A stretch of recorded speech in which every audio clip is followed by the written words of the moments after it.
A wonderful blessing on us and our space for the new year. And now is the time in our service where we share our joys and concerns with one another. I'll remind you that there is a book here next to the bowl with the stones, so that if you have something you want to share with the congregation, you can do so before the service, and then I'll be able to read it out.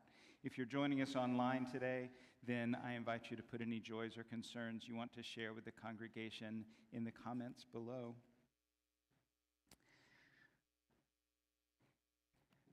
We place a stone today of concern for those who are ill or injured and recovering during this time.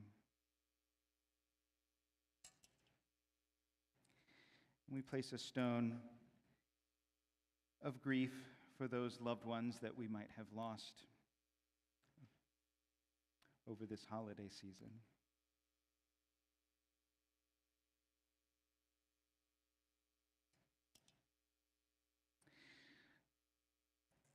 And a stone of gratitude for our lay pastoral care team who have held down the fort over the past week as our building has been closed and we've had staff away in different spaces. Thank you to our lay pastoral care team. What other things have you brought with you today that you want to acknowledge? I invite you to come forward and place a stone in the water for any joys or concerns you're carrying with you today.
place a final stone for any of those things we carry with us that don't yet have a way to be expressed.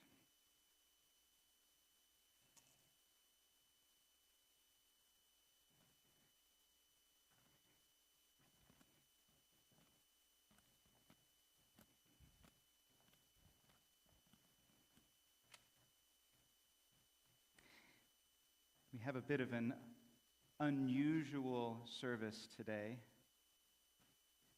Something to start the new year with our theme for January, which is finding our center.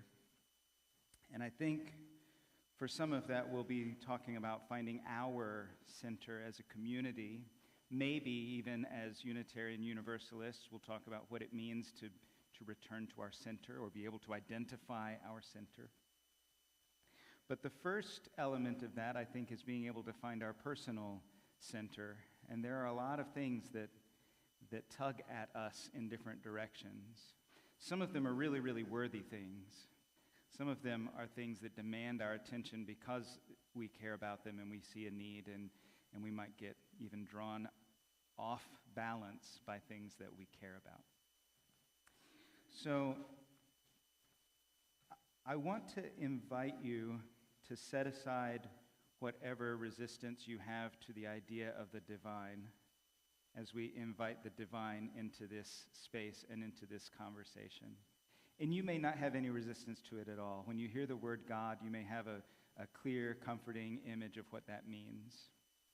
A lot of us in Unitarian Universalist spaces are spiritual refugees from other places, and we've experienced some kind of spiritual abuse or some kind of emotional harm from religious communities.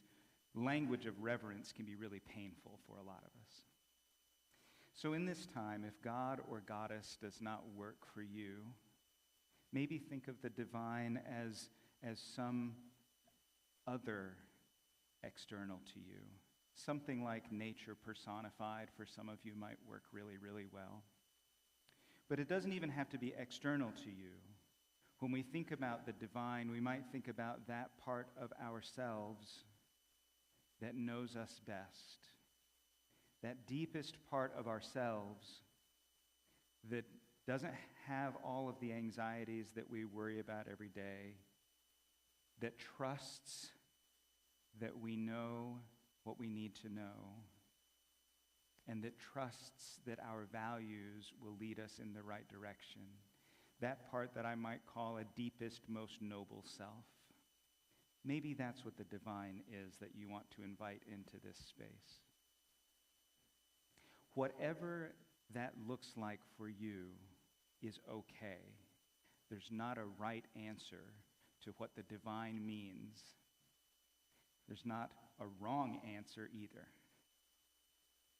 So I'm going to read something by Edwina Gately. And for Gately, the word God works. I invite you to substitute whatever works for you in that space. Be silent. Be still. Alone. Empty before your God. Empty before the divine. Say nothing. Ask nothing. Be silent. Be still. Let your God gaze upon you. That is all. Your God knows. Your God understands. Your God loves you with boundless love and only wants to look upon you with that glorious love. Quiet. Be still. Let your God love you.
The Wise Woman in Me by Valerie Kaur.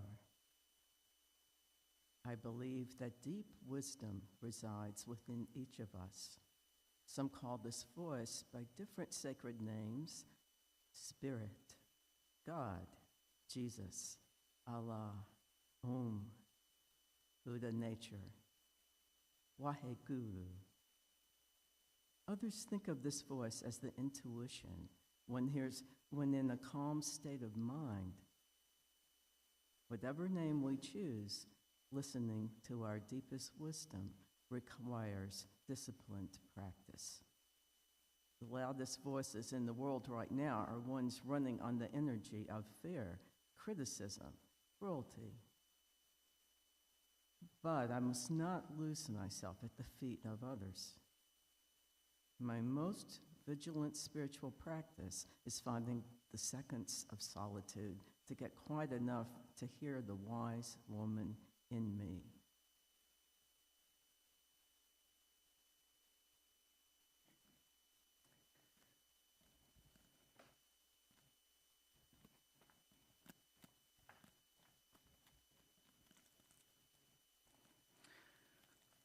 Hopefully when you came in, you got one of these smooth agate stones. Did anyone not get a stone when they came in?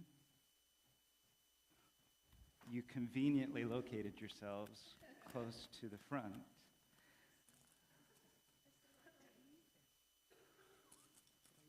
Well, you might not need it, but you might want it. Anyone else?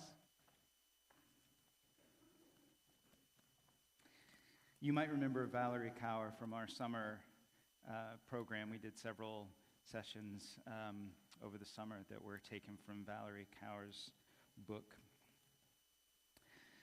She comes from a Sikh perspective, but she has a broad sense of what the divine might mean for various ones of us. Maybe for you, simply thinking about your wise woman within is enough. We want to take a moment today, though, to acknowledge what is at our center, what really does guide us, maybe what we might think of as our North Star that we carry within us. The North Star used to be a point that sailors would use. We don't have to use that anymore. We've got GPS and radar and all kinds of things. But it used to be that we relied on natural things to guide us. We would be able to look at the environment and say, I know where I'm headed because I have this orientation point, this focal point. Maybe within us, it's our internal GPS, that wise woman, that intuition when we can be quiet. And so I invite you to take the stone that you received or that you chose today. Did you get one, Laura?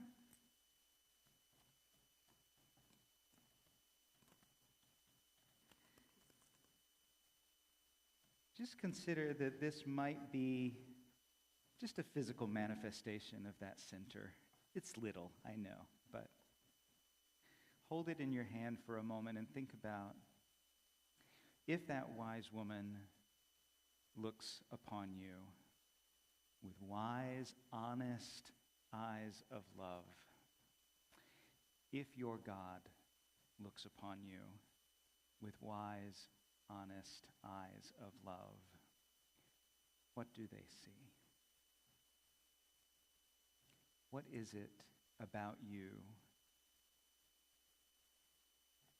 It might be something that you think is absolutely common to every human being, and you want to claim that for yourself and say, that's what God sees. That's what my wise woman sees. That's what Goddess sees when I am seen through honest eyes of love. Maybe it's something unique to you. Doesn't matter. What is that? When you peel away all of the stuff that we feel like we've done wrong, all of the stuff that we are worried about or concerned about or afraid of, we say we're concerned about it when we're afraid to admit that we're afraid, so we're just concerned. When we peel away all of that, when we peel away all of the shame that we feel about whatever we think we might be, and we're honest about our deepest, most noble self, What's there? This is kind of a vulnerable question. You'll notice I'm not passing the microphone around today.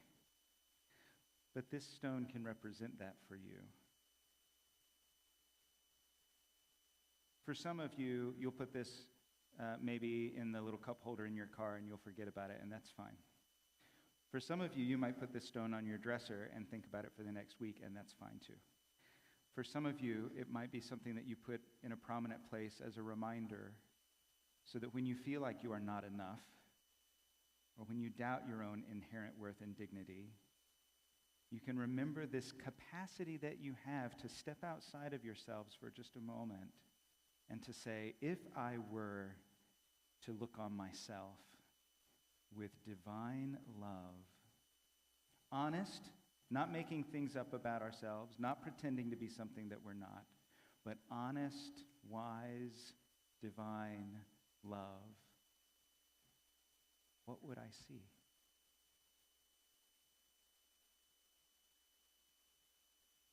Because if we can see that in ourselves, we can find our center. Maybe this is the same thing.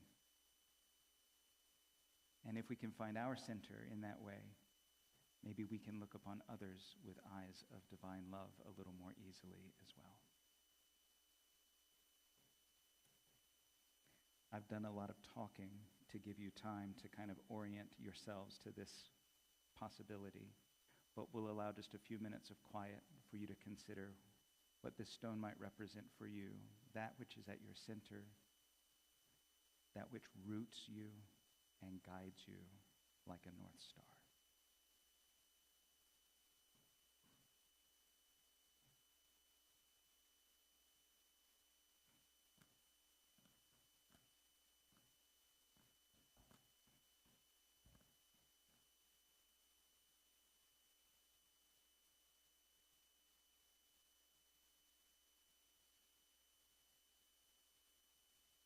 The proceeds of the collection plate today go to Unitarian Universalist Justice Ohio, UUJO, a 501c3 organization that serves the 38 UU congregations and fellowships across Ohio.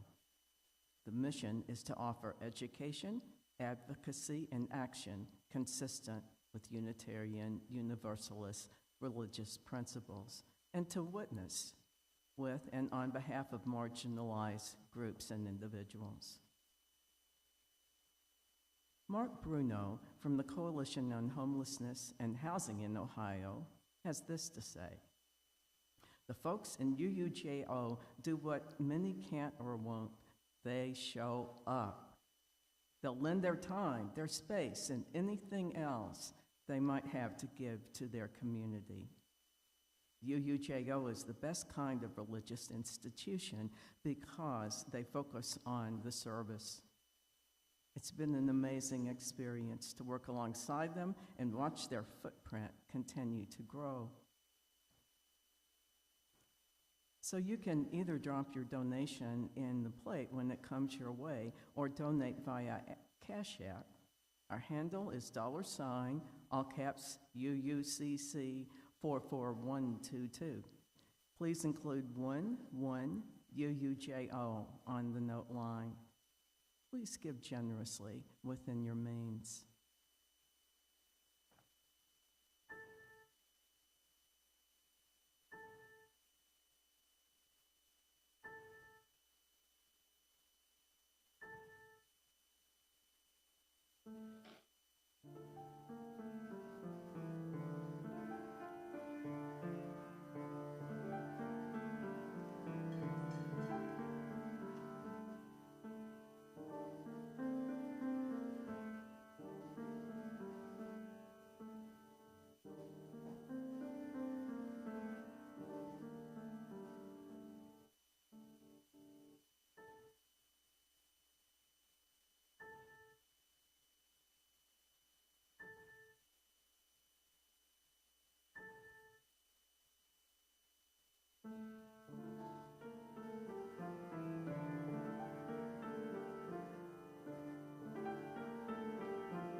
I invite you to read on your yellow pew card the acceptance of gifts. We receive these gifts with gratitude, and we acknowledge the constant gifts of time, talent, and treasure that strengthen and nourish this congregation as a reflection of our commitment to community within and without, our purposeful spirituality that is ever searching and growing, and our intentional actions that lead to greater justice in our congregation, our city, our nation, and our world.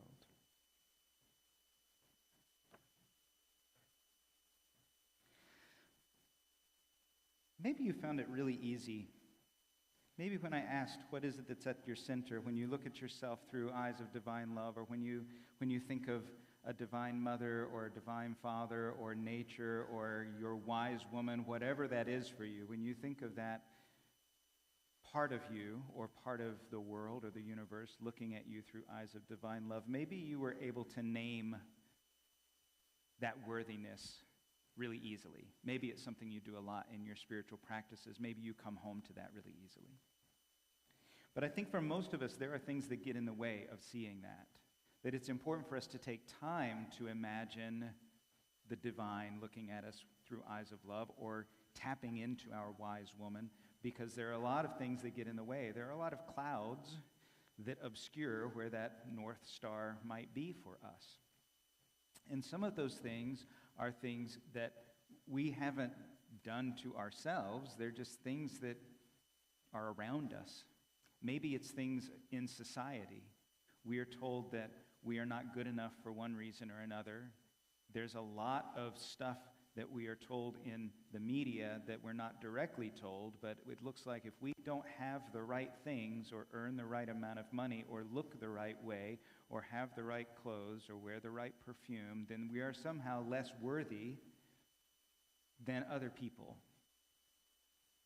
Or maybe we come into a space where there are lots of educated people. We've talked about this recently, and it feels like we're not worthy if we don't have enough letters after our name. We feel some weird shame about not being something that we're not, instead of reveling in the wonderful person that we are.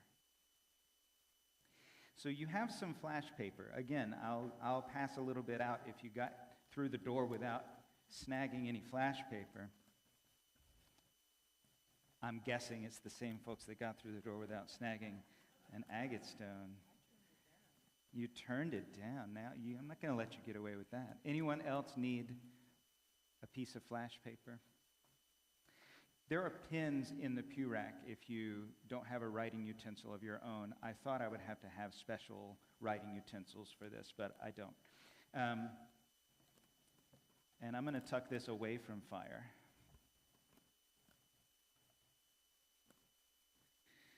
I invite you to think for a moment about what it is for you. What it is that knocks you off center. Not that one thing that knocked you off center 4 years ago that you haven't forgotten about, but like daily, what knocks you off center? For me, I've got a really bad habit of second-guessing myself.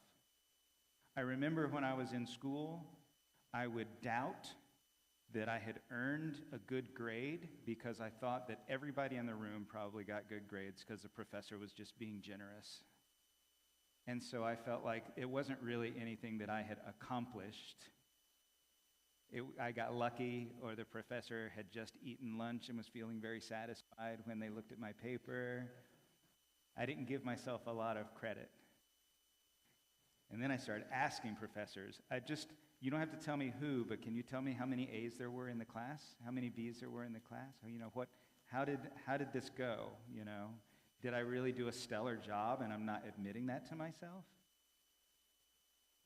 So I have a habit of second-guessing myself. Knowing that helps me catch it when it happens. It doesn't mean it doesn't happen. It just means that I catch it a little more easily. So for me, I might write second-guessing myself on this flash paper, because that's one of the clouds that gets in the way of me seeing my worth me seeing that I am enough. And sometimes it means that I look at other people a little more skeptically too, which is not something that I want. That's not what my deepest, most noble self calls me to do. So when I write that on this flash paper, second-guessing myself, I have an opportunity today to put it in the flame. Here's the thing, though. If I try to hang on to it when I put it in the flame, I'm going to light this flame with our chalice light. You can't hang on to this flash paper, because if you do, you're going to get burned. That's symbolic. You can't hang on to the clouds. You can't hang on to the shame or the doubt or the things that obscure your view of yourself, because if you do, you're going to get hurt by hanging on to it. Because once you put it in there, it goes pretty fast. I'll help you with the flash paper if you feel physically intimidated by that. I've practiced a little bit. But this is an invitation for you to name it today. Again, I am not passing around a microphone today. This is kind of a vulnerable thing. You are preparing yourselves, we are preparing ourselves for work that we need to do as a community, but we're also preparing ourselves for the work that we need to do in our lives personally, work that other people might not ever see. So you've got a stone that you can hang on to, that physical manifestation of your true beauty, your creativity, your worth, whatever it means to you. So I invite you to write on the flash paper that thing or those things. You can't write a paragraph, it's a little piece of flash paper. Those things that stand in the way. What are the clouds that obscure your view of yourself? It might be something that you just habitually do. It might be voices that you listen to a little too much. It might be expectations that you've held on to that are unreasonable. It could be a lot of things. Your personal clouds.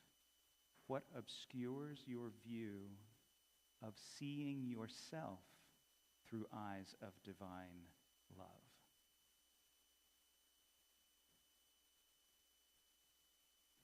If I had really thought about this ahead of time before the holidays and we were planning the service, I would have asked Karen to give us some kind of Burning the Clouds Away music, but I don't know that you have anything prepared. Do you have anything prepared for that? Okay.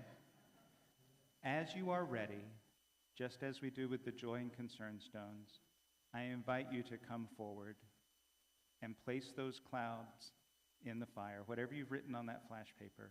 Before you do that, though, let this be a letting go.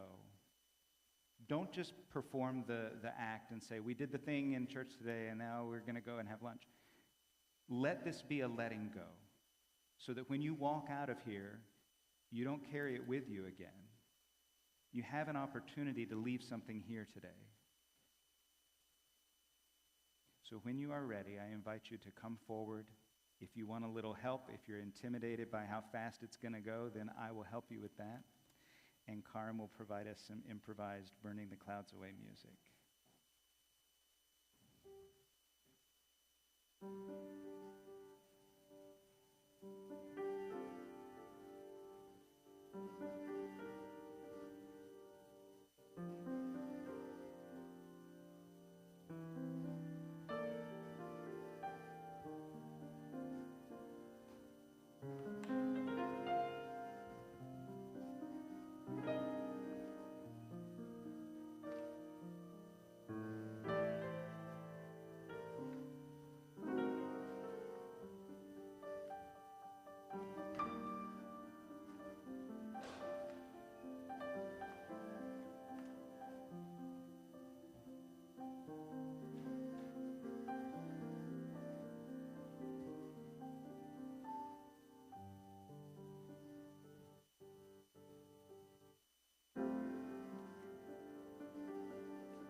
Thank you, Karen.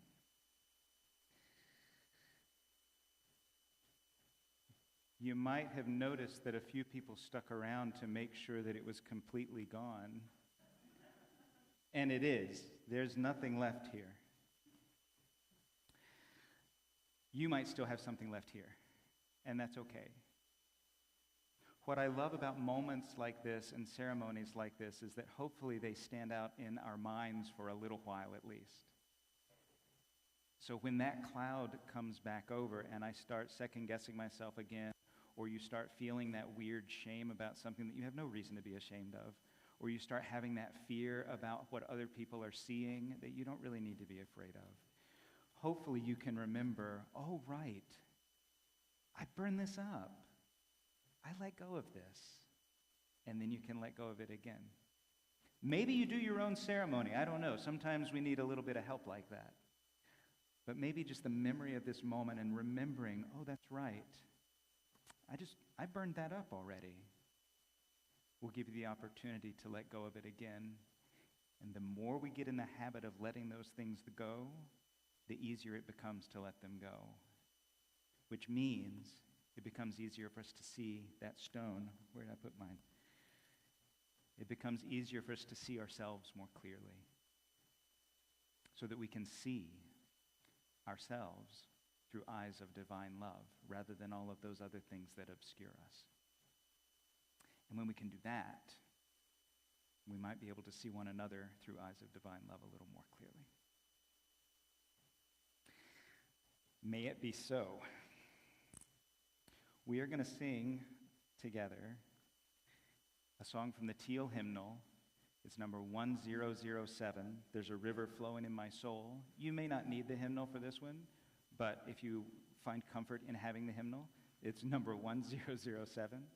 And I invite you to rise in body or spirit as we sing together.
There are a couple of things I wanted to let you know about before we disperse today.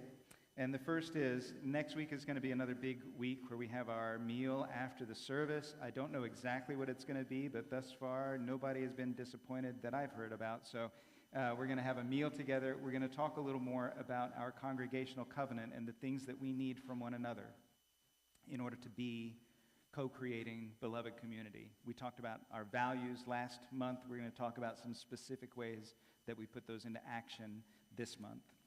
And also, before we do that, after the service next week, we're going to have a special congregational meeting where we vote about Christy Stewart. Hi, Christy. being another affiliated community minister with us. Christy is a chaplain working in palliative care. Nothing is happening with Rena Shear. Reverend Rena is still an affiliated community minister with us, and we're grateful that Rena and Christy have actually been working together on Christy's development as a community minister, as a Unitarian Universalist out in the world doing ministerial work. So I think that's going to be a really quick vote, and then we'll have a wonderful meal. We'll have some conversation with each other. Today, if you would like a building tour, we do this once a month or so. Carol Gay will have the green tour sign up here by the piano after the service, and you'll be able to see all that there is to see. I mean, I don't think we might keep a couple of skeletons in the closet, but we don't hide a whole lot on these building tours. So if you want to know all the things, then go on the building tour with Carol Gay after the service. I don't think I missed anything, but wander through downstairs. Usually if there's something special going on, it'll be in the fellowship hall after the service. So there might be a gaggle of people around there for some special purpose that you'll be able to chat with after the service today. I don't know. So, as we leave this place today, may you hold fast to your center, seeing yourself through eyes of divine love. And may you continually clear away all that clouds your perception, that you might perpetually create sacred space in your life and in the world around you. Amen, and blessed be.